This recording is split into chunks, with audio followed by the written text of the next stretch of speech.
of revenge that went too far. Paid mechanic. Back in the 2000s, a mechanic running a small, independent repair shop was waiting for new customers when a man in an Unpaid expensive mechanic. convertible pulled in. The man Let's see. explained that his car's transmission needed to be fixed, a job that was not only labor-intensive but also complex. The mechanic would Okay. need to remove, disassemble, repair, and reassemble the entire transmission. Despite the Damn. difficulty of the task, the mechanic took on the job and completed it flawlessly. Without getting Satisfied paid first? with his work, he called the car's owner to pick up the vehicle. However, when the owner arrived, he explained that he didn't have the full amount to What? pay the mechanic. He offered to pay half of the cost immediately and promised to pay the rest in about a week. This was the first red flag for the mechanic. Wow. Although disheartened, he reluctantly agreed to the I'll arrangement, take your trusting the word man's for it. word. Weeks turned into months, and the remaining Damn, payment never never came. came. Frustrated, the mechanic decided to call the car owner himself to ask when he would pay the remaining amount. when you gonna What the pay me, man said bro? next left the mechanic stunned. The Uh-oh, let's see what he says. convertible owner replied that now that he had the car with him, he felt that he had no reason to pay Wow. him. At first, the mechanic became righteously furious, but then he came up with a smarter way to handle the situation and get some revenge in the process. No Under way. state law, he discovered he had a mechanic's lien, giving him the legal right to claim and sell the car to cover the unpaid debt. Really?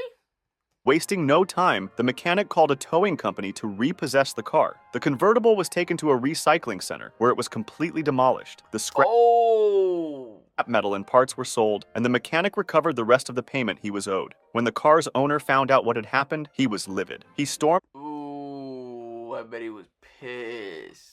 into the repair shop and even called the police, demanding that the mechanic be arrested. However, after the mechanic calmly explained the situation, the police determined it was not a criminal matter and left it to be settled in court. The convertible owner went as far as suing the mechanic, but the lawsuit ultimately went nowhere. Damn. The mechanic, having followed the law to the letter, had the last laugh. CEO's What? Nah, that's crazy. plan gone wrong. David and Ina Steiner, a CEO's couple plan gone wrong. from the United States, owned a blog called E-commerce Bytes, where they published news articles about e-commerce. In 2019, they wrote an article covering a lawsuit against eBay, heavily criticizing the company. This didn't go unnoticed. Soon after, the couple eBay sued them. began receiving bizarre packages they had never ordered. A book on coping with the loss of a spouse, a gruesome pig mask, $70 worth of unwanted pizzas, and even boxes full of live cockroaches. These Yo. harassers went even further, stalking them, attempting to plant tracking devices on their cars, What and the creating fuck? fake social media accounts to send them threats. The secret plan was to harass the Steiners to the point where they would reach out to eBay to complain about the harassment. Then, eBay would swoop in as the good guys, pretending to assist them in an effort to gain their trust Why would they call eBay? and have though? more positive coverage on their blog. However, the scheme did not go far. While investigating, police traced one of the unwanted pizza deliveries back to a gift card purchased in Silicon Valley, just a few miles from eBay's Ooh. headquarters. This clue led authorities to dig deeper, eventually involving the FBI and eBay's legal team. By November 2022, as a result of the investigation, more than 7 eBay employees had been sentenced to prison for their roles in Oh the shit. That's crazy. harassment campaign. While the CEO avoided a prison sentence, he stepped down from his position. You see, people online don't always have the best intentions. The illegal parking revenge. Rick owned 2 apartment complexes and a parking lot with space for about 16 cars. Unfortunately, people started parking there illegally without his permission. One day, Oh, Rick no. got fed up and blocked one of the parked cars with his own. As he started calling the And just towing left. company, the driver of the blocked car did something crazy. They put the car in reverse and drove recklessly through Rick's yard, tearing through his bushes. Amazingly, Rick put the car in reverse and drove recklessly through Rick's yard, tearing through his bushes. Damn. Amazingly, Rick Okay. managed to keep his patience. He tried to find a peaceful solution by arranging for a towing company to place signs in the lot, warning that any unauthorized vehicles will be towed. The signs Oh, seemed to work no. for a while, until the snowy, freezing night of New Year's Eve. When Rick came home, he found This is what every did single it. space in his parking lot occupied by cars. There were so many cars that they even spilled outside the lot, blocking He the was pissed. entrances to Rick's buildings. Furious, Rick called the towing company. However, since it was New Year's Eve, they were too busy to help. This was the last straw. Rick decided to take matters into his own hands. He grabbed 3 long sprinklers, went inside, and attached them to his faucets. Then he returned to the lot and began spraying the parked cars with warm water, Bro, you're just gonna give him a freaking car wash. covering them in ice. He carefully moved the sprinklers every 30 minutes to ensure every car was thoroughly coated, paying special attention to the windows, handles, and locks to seal them in ice. Once every That's car was iced over, crazy. Rick went to bed satisfied. At 4 a.m. the next morning, he was woken by a crowd of angry people Oh shit, about to beat his ass. outside his house. They told Rick that their friend had given them permission to park there. Rick, with a grin on his face, pointed to the signs and calmly told them Oh to my remove their God. cars, or he would call the towing company. But with their cars completely encased in ice, they were helpless. True to his word, Rick called the towing company. Not only were the cars ticketed by the police, but to Rick's satisfaction, they were also towed. Ryan and Sebastian. Ryan What?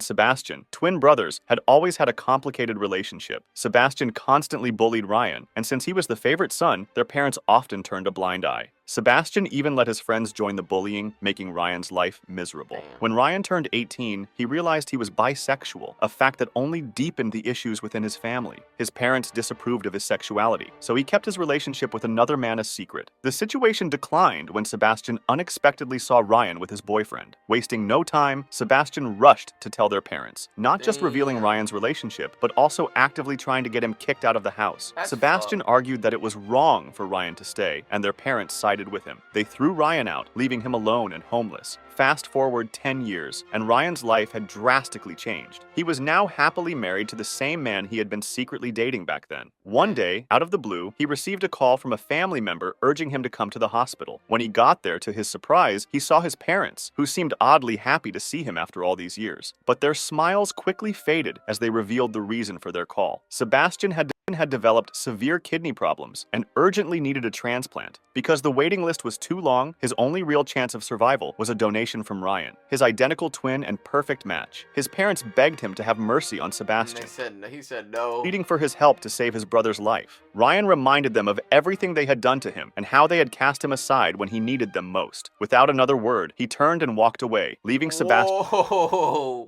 to face his fate alone. Mike's chips.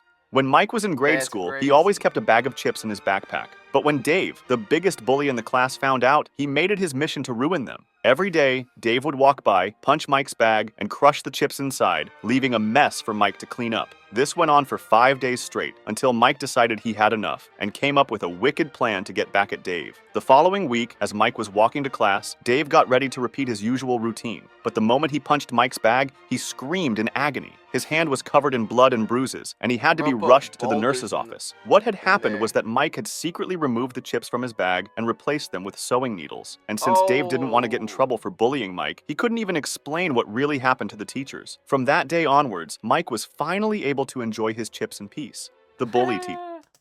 A 6-year-old kid had just started first grade, but her teacher, Mrs. Hagner, hated both him and his best friend. Not only did she give unproportionate punishments when he made a mistake, but he also called them derogatory names in front of the whole class, and even prohibited other kids from playing with them. One time, however, she went the extra mile. She forced the poor kid to remain in a garbage can, while all the other kids had to pour their leftover lunches on him. When he came What? back home, soaked in garbage juice, his mom rightfully became worried. She immediately asked him pissed. what had happened at school, and the kid revealed everything. Just to make sure, the mom called his best friend's mom too, who also confirmed his side of the story. Furious, she rushed to school to denounce what had happened, but Wow, shockingly, the school sided with Mrs. Hagner, potentially to avoid repercussions. Completely disgusted and enraged, the mom moved the kid to another school, where his grades significantly improved. In the meantime, the mom was studying to better her career, and with time, she got a degree in education, becoming a teacher. She had even gotten a master's degree and became a well-known and respected figure in her community. The school where the kid was bullied had closed off a few years after he moved, and Damn. about 30 years later, when he remembered about it, he asked his mom if she remembered about Mrs. Hagner. That's when he learned something incredible.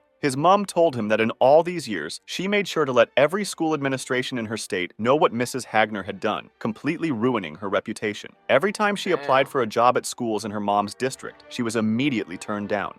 Greedy landlord. Angela was a right. young girl who rented a flat from a greedy landlord who constantly cut corners, skipping repairs, painting over mold, and raising the rent whenever he could. After he increased the rent Wow. for the third time, Angela decided she had enough and planned to move out. The next day, she cleared out all her belongings and was outside with her bags by 1 p.m., just an hour past the noon deadline the landlord had set. But the landlord claimed she was late and used it as an excuse to keep her $1,200 security deposit. Angela was furious. A couple of months later, she was walking past her old building at night when she noticed something interesting, an outdoor faucet she had seen a few times when she lived there. It was pointed directly at a set of stairs leading down to the basement, which the landlord always claimed he used for his personal business. With revenge on her mind, Angela turned the faucet on and walked away. By morning, the basement was completely flooded, destroying thousands of dollars worth of the landlord's electronics. Oh! Don't forget to click on the description link. Dang, that's crazy. Go like, comment, subscribe, journey 1 mil. Damn. Bye, have a great time.